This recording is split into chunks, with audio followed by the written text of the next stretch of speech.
You with Judith Light, an intimate portrait. Robert and Judith first met in New York. 2 years later, they moved to California, but they wouldn't make a commitment to marriage until years later. Neither of us had ever been married. Judith did not want to particularly get married. I did.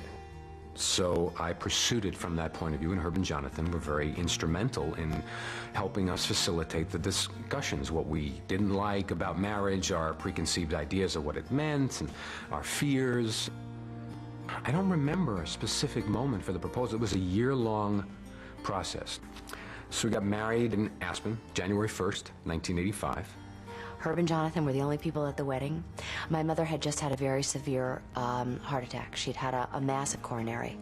And I knew that it was going to be very complicated for them to try to help me plan a wedding. So we did it very simply and very quietly, and the guys were there, and that was it. And what was great about it was that the day was truly about us and our relationship and our marriage and what our future was going to be. And it wasn't about all the presents we got, and it wasn't about gold overlays and pink underlays and what flowers were going to be there and is the dress right and all of that stuff. It was very simple and very beautiful.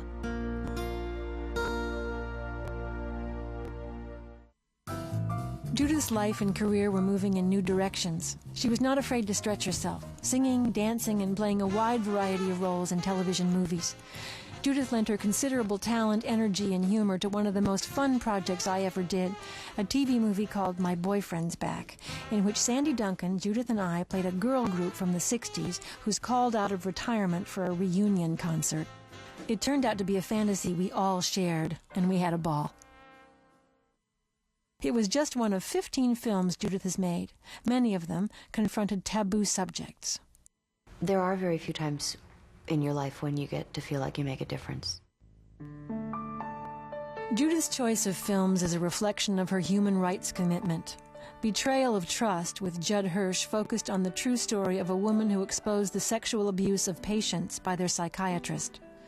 Men Don't Tell with Peter Strauss was the first movie to deal with male spousal abuse. Her movie A Step Towards Tomorrow featured Christopher Reeve in his first acting job after his tragic accident. The movie dealt with spinal cord injuries.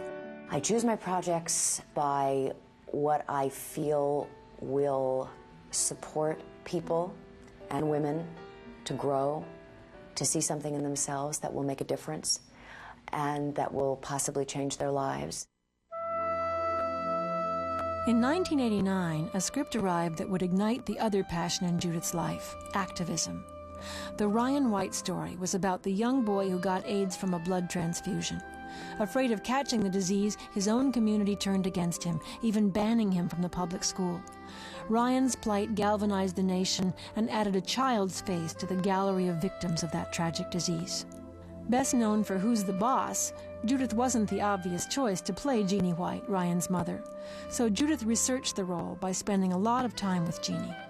I was so impressed because she actually was very attentive and listened, really listened. She was really, really wanting to know, like what it was like to watch Ryan, live with this disease and the pain and the agony I think that we went through. But nobody can get it! Not by me just going to school! I know that.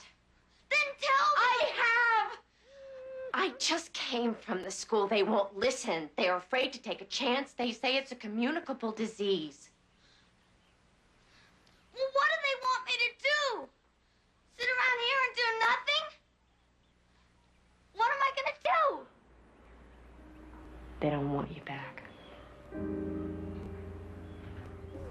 I think she put her heart into my heart, and she put her heart into our family, and I think that's a real unique thing to do. We didn't have a lot of people feeling that way. You faggot! No. Jeannie was very powerful with Ryan. Much of where Ryan comes from Jeannie. This woman who had no exposure to anything in this business or anything at all of this world got herself out there, and she became a spokesperson. These are these women that take the world by storm in their simplicity, and I have such admiration for them. What do you want? You know what I want, Mommy. you want to go to school? Yes! I want to go to school. Then you will. Damn it. You will. Little did Judith know that working with Ryan would affect her in much the same way. One day on the set, Ryan was talking to somebody and tell us some of the things that happened, and he said, well, somebody spit at me and called me a faggot. And it just killed me.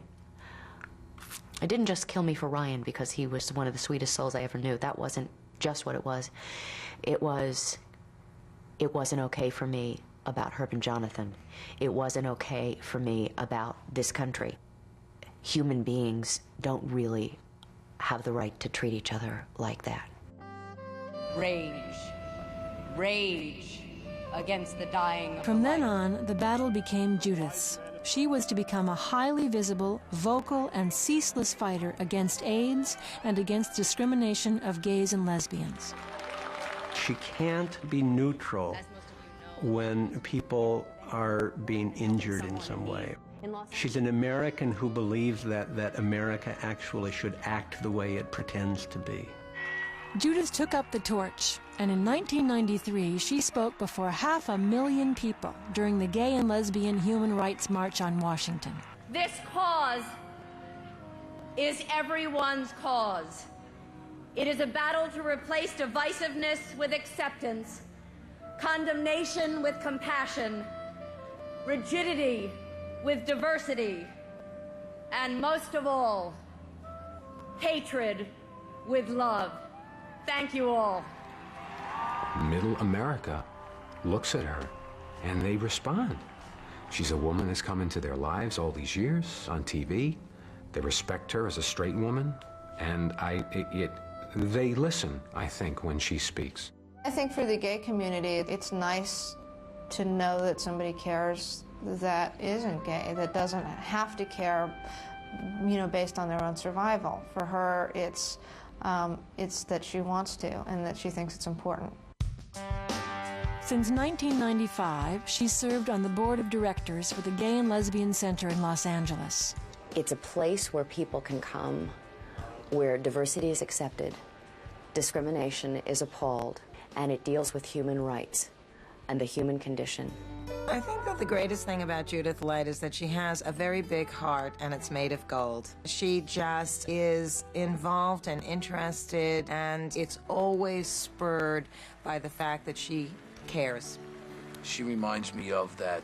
Remember that Star Trek where they meet this woman that when they're wounded, she hugs them, and the woman gets the wounds, and then she has to rest for a while, and then she's better? Well, that's like Judith. She's that woman, I think. Judith has devoted her life to her activism, her acting, and her family. But as caring and nurturing as Judith is, she and Robert have made the conscious decision not to have children. I would not be doing what I'm doing right now if I had children. I think it's extremely important, and my desire would be to be home with the child. And every once in a while, I look at it and I say, I don't have that. I see a mother and a daughter having lunch, or I see them at the ballet together, or something like that, and I think, or a mother and her son, and I think, I don't have that. And there is a place in me that misses that. I have a very maternal soul that's in there, and I think it comes through. I think it definitely shows in the work, and they keep giving me moms to play, and so I get to do it that way too.